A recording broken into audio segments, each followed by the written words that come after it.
BRS ఓడిపోతుందని కలలో కూడా అనుకోలేదన్నారు BRS working president KTR. Parliament నియోజకవర్గాల వారీగా ఇవాళ సమీక్ష నిర్వహించారు. ఆదిలాబాద్ నేతలతో భేటీ అయిన కేటీఆర్ ఓటమి, లోక్సభ ఎన్నికల వ్యూహాలపై సుదీర్ఘంగా చర్చించారు. చిన్న తప్పిదాల వల్లే పార్టీ ఓడిపోయిందన్నారు కేటీఆర్. వచ్చే పార్లమెంట్ ఎన్నికల్లో బీఆర్ఎస్ సత్తా ఏమిటో చూపిస్తామన్నారు. పార్టీపై జరిగిన దుష్ప్రచారాన్ని తిప్పికొట్టలేకపోయామని చెప్పారు. కేవలం 1.87% ఓట్లతోనే పార్టీ ఓడిపోయిందని చెప్పారు. ప్రజలకు కాంగ్రెస్ 420 హామీలు ఇచ్చి అధికారంలోకి వచ్చిందన్నారు కేటీఆర్.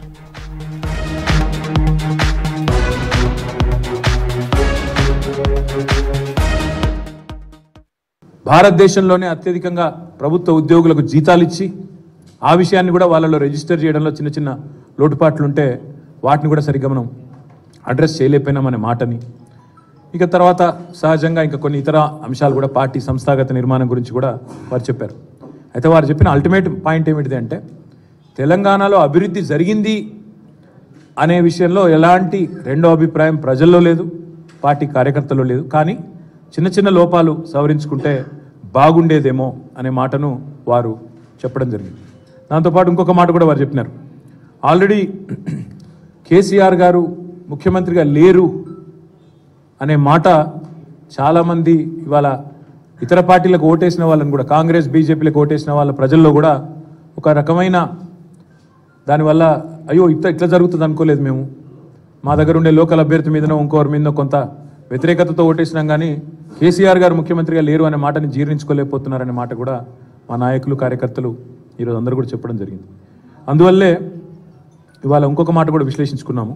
ఒకవైపేమో మాకు సంబంధించి ఏమేమి చిన్న కరెక్షన్స్ చేసుకోవాలి ఆ విషయంలో కూడా మాట్లాడుకున్నాం. దాంతోపాటు మా మీద జరిగిన దుష్ప్రచారం, మా మీద జరిగిన మరి విష ప్రచారం, ప్రాపగాండా, ఫేక్ ప్రాపగాండా ఏదైతే జరిగిందో దాని విషయంలో కూడా చాలా తీవ్రమైన చర్చ జరిగింది.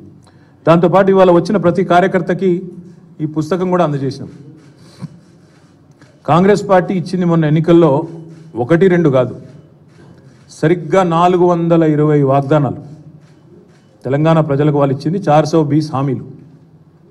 సో ఇది కూడా ఒక పుస్తక రూపంలో ఎన్ని హామీలు ఇచ్చారు, వాళ్ళు యూత్ డిక్లరేషన్లో ఏం చెప్పారు, ఎస్సీ డిక్లరేషన్లో ఏం చెప్పినారు, ఎస్టీ డిక్లరేషన్లో ఏం చెప్పారు, మహిళా డిక్లరేషన్లో ఏం చెప్పినారు, అవన్నీ కూడా ఈ హామీలన్నింటినీ కూడా ప్రజల దగ్గరికి తీసుకొని పోతాము.